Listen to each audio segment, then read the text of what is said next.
నివసించడానికి ఇష్టపడుతుంది? పరిశుద్ధాత్మ ఎక్కడ నివసించడానికి ఇష్టపడుతుంది?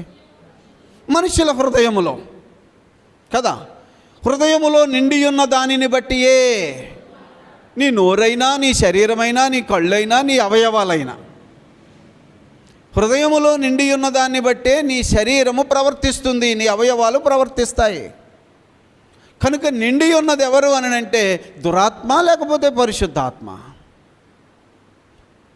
ఆదాము పాపము చేసినప్పుడు మానవుడు అపవాది చేతికి అప్పగించబడ్డాడు కాబట్టి అపవాది ఆత్మ మానవుల హృదయాలను స్వాధీనం చేసుకున్నాడు.